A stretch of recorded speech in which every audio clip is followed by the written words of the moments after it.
Hello, welcome to Burning Waters of the Moon Tarot. This is a tarot reading for the new moon energy for December 12th. The moon right now is in the zodiacal sign of Sagittarius. However, siderealists recognize a 13th constellation and sign called Ophiuchus. And right now, siderealists say that the moon and the sun are actually in the constellation of Ophiuchus. Now, Ophiuchus sits above the ecliptic, right below Scorpio. Scorpio's claw is in the line of the ecliptic, while Ophiuchus's leg is in the line of the ecliptic. And I think a long time ago, they read these two signs together. Somehow they got split. However, siderealists see Ophiuchus as a 13th sign, a 13th constellation. And so on the zodiacal wheel, Ophiuchus comes after Scorpio, before Sagittarius. And also the galactic center is right in between Scorpio and Ophiuchus. So a lot of people believe that that's where our souls enter into this reality, into this realm. And that's where we come from. So today's reading is just going to be a little different just because I'm including the constellation of Ophiuchus and just a little bit of background about Ophiuchus. So this energy is considered sort of like a human going through a resurrection process. So a human dies and then comes back healed and much more powerful, if you will. And so Ophiuchus is all about healing. It's ruled by the asteroid Chiron, which is all about healing wounds. And it also, Ophiuchus rules the 8th house, just like Scorpio. So when we talk about Ophiuchus, we're talking about healing wounds and learning things about ourselves, sort of learning things and healing those things that give us quote unquote problems in our lives. So the way that I'm interpreting this new moon is through the constellation of Ophiuchus, through the sign of Sagittarius. I don't know why that keeps giving me just a little bit of a pause, but it does. So through the sign of Sagittarius, but also through the energies of the moon and of course the sun. And so we're having a multitude of energies. We're having healing energies. We're having the explorative energies of Sagittarius, and it's sort of it's getting us out there emotionally, getting us into maybe groups of people that we connect well with, and getting us involved in ways that we might not necessarily want to be, but because we're perhaps healing old wounds or trying to explore new things about ourselves and understand new things about ourselves, it's an energy of pushing us out there, sort of just a little bit beyond our typical comfort level. Because in order to heal ourselves, we have to get past things that are uncomfortable. We have to understand things about ourselves that we've experienced and caused us trauma, and we can use that fire energy of Sagittarius to kind of get us moving through that. And while at the same time, the energy of the moon being intuition and that inner self, that inner knowing self, exploring those inner things about ourselves. And additionally, the moon is this new moon. All new moons are a time of sort of taking a pause and kind of looking at what you've accomplished. It's not quite ready to start up the process of how we can improve that. And I also want to recognize that there is a time right before the new moon is something that it is called the dark moon.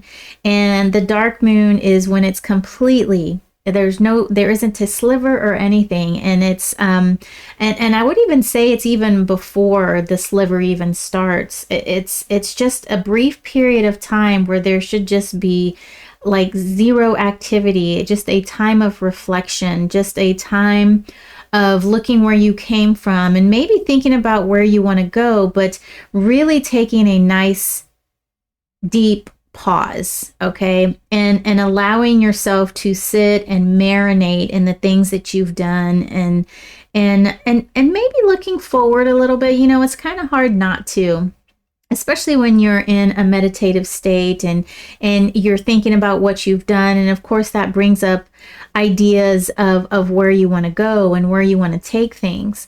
And everyone's meditation process is different. Some people like to have a clear mind. Some people like to let the mind wander. Some people like to acknowledge and come back to clear-mindedness. And so however you wish to meditate is going to be, it's up to you, right? But I do think it's important for us to take just that pause during the dark moon time. And it's around the full moon time. They kind of, you know, coincide with one another, but we do want to take that pause before we kind of start setting those intentions again. So take the pause and get ready to set intentions for this new moon. So for this reading, I'm going to use a really old tarot deck. And this tarot deck was made back in 1968, early 70s. And it's called the Aquarian Tarot. And it's done by David Palladini. And the reason why I know about this tarot, well, it's been redone, but this was one of the first printings. And David Palladini's tarot is called the New, he made a second one, and it's called the New Palladini Tarot. And that was my very first tarot deck. And so this tarot deck has special meaning to me because it is vintage, and I love vintage. And because he was the first deck he was the artist's first deck that I worked with. And then this deck here is a Marseille style deck. So this is RWS. And then this is Marseille style. So it's got the pips instead of the drawn out numbers 1 through 9, 10 rather. And this is done by what is his name? Vincent. It'll come to me. He's on YouTube, and I really like him. He's done a few decks that I like. This is the only one I have, and he's written many books, and he's on YouTube. So so I bought that from him, and so he drew these. Okay, well, he drew these. He sort of redid the line work and colored them, so those look really nice. I have a flip through of this. I don't have a flip through of this one, and I'll link this down below, and I'll put Vincent's information in case you're interested in checking his videos out.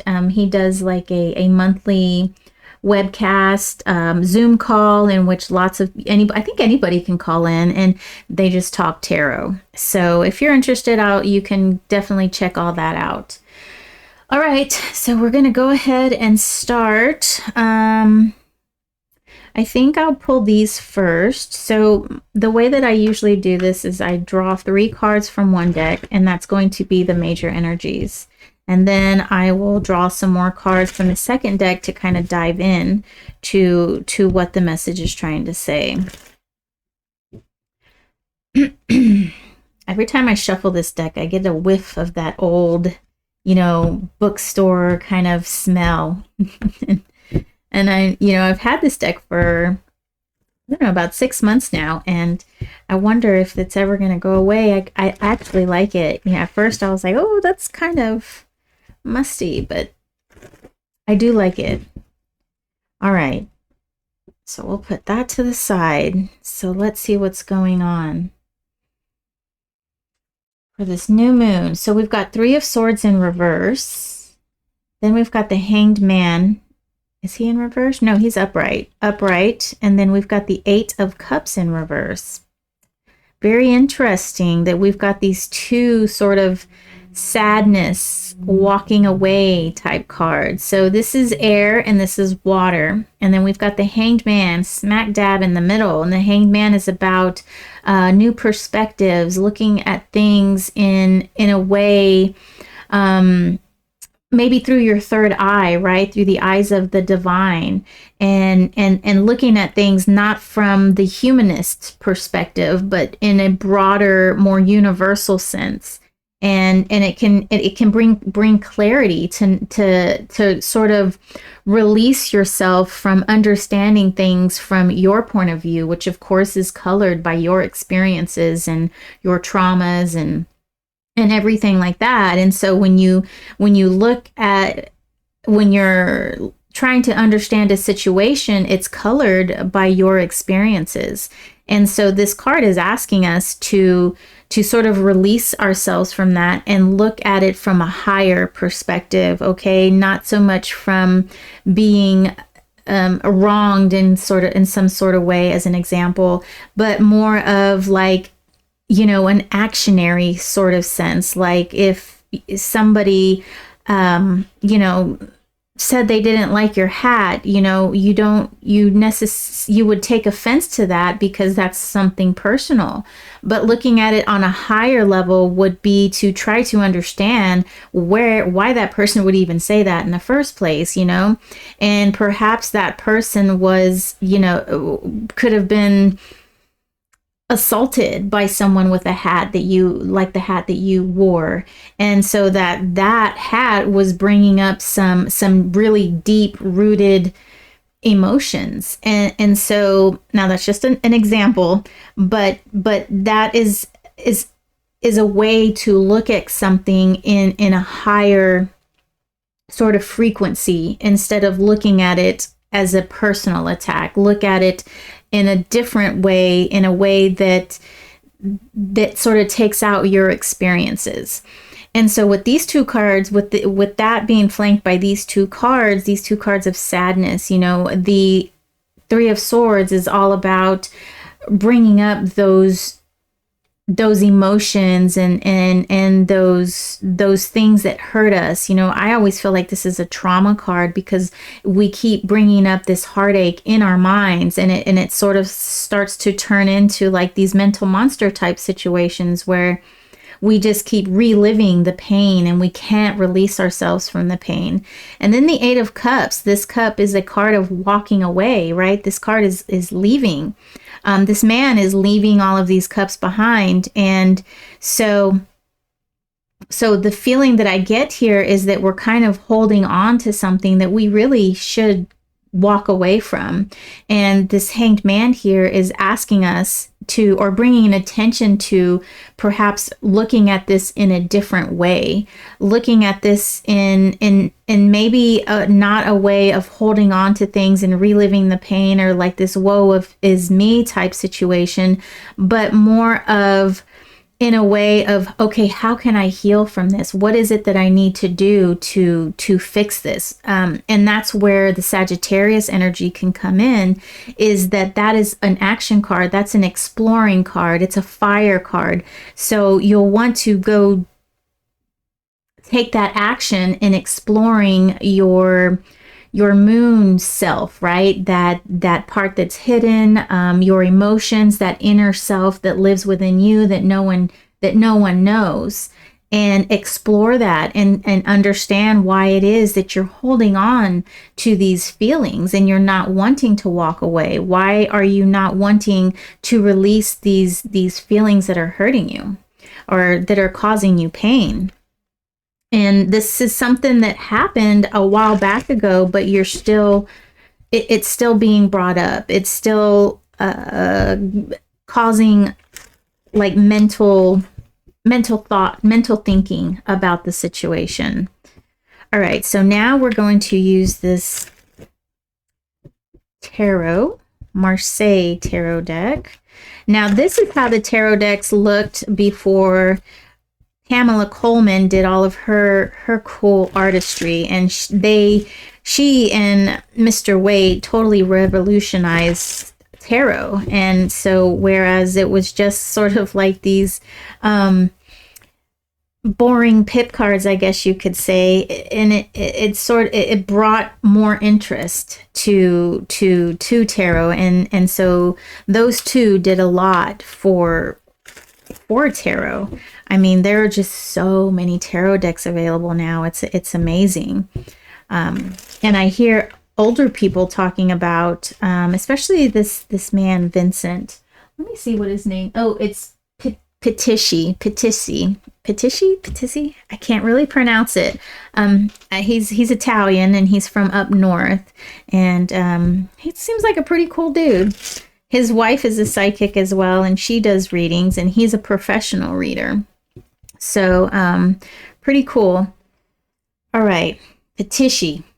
I think it's Patissi. All right, I will definitely link his information down in the description box. Okay, so let's see what we have for this Three of Swords here. So this is the Six of Swords. So all of the swords, oddly enough, are curved like this. And then this is Cups, Eight of Cups. Again, we've got the Eight of Cups, except it's not in reverse as it is here. And then we've got the Page of Coins in reverse. All right. So this is Earth of Earth, this is water, and then this is air. And so the feeling that I'm getting here is that this situation is something that really needs to be walked away from. This is something that you really need to sort of release yourself from, obviously, because we don't want to be holding on to that. And this Page of Coins in reverse is really showing that you're not the, I guess I should say we. So this is a reading for everyone. It's not for a particular sign. And so that includes me, myself, and I. So we've got the Page of Coins here, and he is really, he really wants to understand his world. He's really into understanding everything about it. He's sort of like an archaeologist. And so he's just really hands-on. He's sort of like an apprentice, really trying to learn and know his environment and really be involved in cultivating the environment. And so with him being in reverse, I get the feeling here that there is just a situation that we are sort of ignoring in a way. We're not really putting our resources into it. We're not like moving away from it, which and we're just sort of keeping it there. It's sort of some stagnant energy. Let's read this Hanged Man. So this is the Ten of Coins, and this is the Nine of Cups, and this is the Eight of Wands. All right, so I'm glad we have some fire here. This is what we really need. And so this is really our call of action here with our Nine of Cups and our Ten of Pentacles. This is really indicative of showing that if we can get to this situation where we can look at things in a different way, it's really going to propel us into a different way of being. It's going to allow us to manifest things that we want. And so being in these energies here are sort of keeping us down, keeping us from realizing and manifesting things in our physical world that we're in search of. So then we've got the Queen of Swords in reverse, and this is the Five of Cups, more sadness, and then the Knight of Cups in reverse. So I do find it interesting that our court cards are in reverse here. And sometimes with court cards, it can mean people, but I like to read it as a combination of energies, of two energies coming together. And the Queen of Swords is air and water, and the Knight of Cups is fire and water. So, so the way this Eight of Cups situation, we're just kind of living in this. We're not wanting to walk away, and it's causing some pain. And it's really calling for us to look at it in terms of and understanding how it's hurting us, and understanding that it's sort of keeping us in this energies of not really moving, this stagnant energy here. And what we're needing to do essentially is, I also think it's interesting that the only fire card we have is right here in the center, and it's right here with this Hanged Man. So it's like we're needing to use this Sagittarius energy to propel us out of this stagnant energy. We're needing this Sagittarius energy to work with Ophiuchus in healing ourselves, okay? And so that we're not holding on to this sadness that we're just kind of dwelling in. And so we're needing that fire energy of this Eight of Wands to kind of target the situation and do some swift action and put an end to this. Okay. And that's only going to come if we can look at the situation from a different perspective. We've got to stop looking at the situation in a way that it's been hurting us, right? And us processing the emotions on an emotional level. Okay. We need to process them a little bit more on a logical level, as opposed to, that made me feel like this, and so now, I don't want to do anything. Okay, we have to look at it like, okay, this happened to us, and so now what are we going to do? How are we going to fix it? How are we going to move on from this? So it's more of a planning, sort of a strategic way, as opposed to just saying, that really hurt my feelings and I'm just sad about it, and that person is just a big, meanie. So, and hating that person, or having an animosity towards that person, or just not able to forgive is an energy of, it's a heavy energy to hold on to always be thinking about a person and how they hurt you and what a terrible person they are. You're holding on to that energy, and that energy doesn't do us any good. It doesn't help us get anywhere. And if we can release that feeling of ill will, or, of just release it just all of it, and just let it go. And so if we can get to that point, we'll feel so much lighter. And that's what the Hanged Man is telling us to do, is to look at it from a higher octave, if that makes sense. Look at it from a higher perspective. Yes, it happened. Yes, it sucks, but we can't dwell in this energy for, the rest of our lives, because it's going to keep us down. We need to rise above this energy. We need to release it so that we're not being held down, so that we can rise up. We can, float up like a helium balloon. Okay, so that's what I have. And so what, I really feel like we can use this energy from Sagittarius to get us moving, that explorative energy, really explore ourselves and explore how we can heal from this, how we can release ourselves from this heavy energy. And we've got to explore that in learning our inner selves.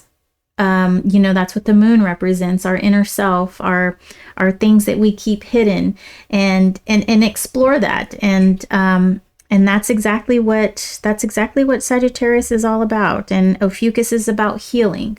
So we look at it in a different way, and then we can heal from it. We can definitely release it.